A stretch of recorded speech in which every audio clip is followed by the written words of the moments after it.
రాత్ర 9, 10 గంటలకి మాకు చిన్న అనుమానాలొచ్చాయండి. ఏదో జరుగుతుంది. సంథింగ్ జరుగుతుందనే నైటే నేను సీఐ గారికి చెప్పడం జరిగింది. సార్ ఏదో నాకు అనుమానం ఉంది. ఇక్కడేదో జరుగుతుందనేది నేనేదో ప్రాబ్లమ్‌లో పడుతున్నాననేది సీఐ గారికి చెప్పడం జరిగింది. సీఐ గారు మేము చెక్ చేస్తామమ్మా, చూస్తామమ్మా అని చెప్పడం జరిగింది.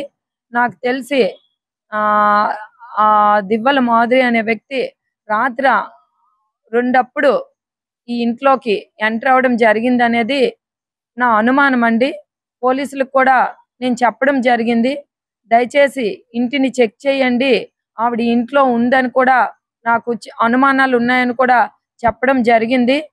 ఎందుకనంటే నిన్నటి వరకు మీడియాని అలౌ చేసిన ఆయన ఈ రోజు నుండి ఇంటిలోకి మీడియాని కూడా అలౌ చేయడం లేదు. అన్నీ కూడా రూమ్స్ అన్నీ కూడా పకడ్బందీగా ఆయన ఉంటున్న రూమ్స్ అన్నీ కూడా క్లోజ్ చేసేశారు. పోలీస్ వారికి నేను ఒకటే రిక్వెస్ట్ చేస్తున్నానండి. నేను నా పిల్లలు రోడ్డు మీద పడిపోయే పరిస్థితి ఉన్నది. ఎందుకంటే రేపు శ్రీను గారితో మా లైఫ్స్ అన్ని ముడిపడి ఉన్నాయి. ఆవిడ చాలా దారుణమైన వ్యక్తి. చాలా మంది లైఫ్స్‌తో ఆడుకునే వ్యక్తి. ఆవిడ కా బ మీడియాలో మీరందరూ గమనిస్తున్నారు. ఆవిడ అన్నీ వదిలేసి ఆవిడ బిహేవ్ చేస్తుంది. నేను ఈ సబ్జెక్ట్‌ని పక్కతో పట్టకన్నా మీడియా వాళ్ళకి నేను ఒక్కటే విజ్ఞప్తి చేస్తున్నానండి. ఎట్టి పరిస్థితుల్లో పోలీసులు వారు మా ఇల్లుని వాళ్ళ కస్టడీలోకి తీసుకొని ప్రతి ఒక్క రూమ్‌ని చెక్ చేస్తూ నాకు గాని, శ్రీను గారికి గాని, నా పిల్లలకి గాని ఫుల్‌గా సెక్యూరిటీ ఇవ్వాలనేది నేను కోరుకుంటున్నానండి. మూడో వ్యక్తి ఆ ఇంట్లో ఉండకూడదనేది దయచేసి మీ అందరికీ పోలీసుల వారికి నేను రిక్వెస్ట్ చేస్తున్నాను. ఎందుకంటే నా లైఫు, నా పిల్లల లైఫు, అందరి లైఫ్ కూడా రిస్క్‌లో ఉందండి. నేటికి 10 డేస్ అనేది మేము ఈ కార్ షెడ్‌లో ఉంటున్నాం. కేవలం మా ఇంట్లో ఎంటర్ అవ్వడానికే. దాన్ని టాపిక్ వేరుగా డైవర్ట్ చేస్తున్నారు. మేము ఆస్తులు అడుగుతున్నాం. అది మేము ఏ ఆస్తులు అడగడం లేదండి.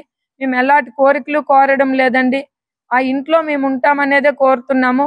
కానీ ఆ ఇంట్లో మాకు రానివ్వకన్నా నేటికి 10 డేస్ అవుతుంది.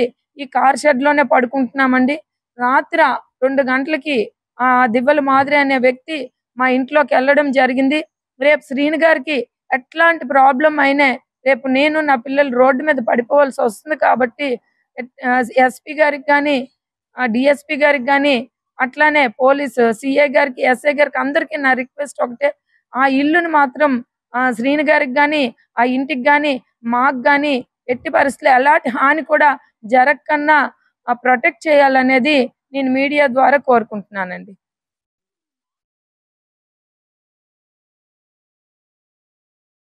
చెప్ నేను చెప్తున్నాను కదండీ! శ్రీను గారు పదే తప్పుడు సమాచారాన్ని ఆయన వీక్‌నెస్ ఒకటుందండి. ఆ వీక్‌నెస్ ఏంటి అనేది నాకు అర్థం కావడం లేదు.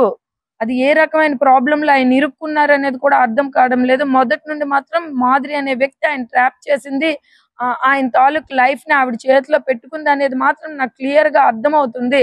అందుకనే నేను ముందు నుండి కూడా చాలా ఆచితూచి ఎక్కడ డ్యామేజ్ కాకూడదని ఎళ్ళినప్పటికి కూడా ఈరోజు మేము డ్యామేజ్ అయిపోయి రోడ్డు మీద పడిపోయే పరిస్థితికొచ్చామండి.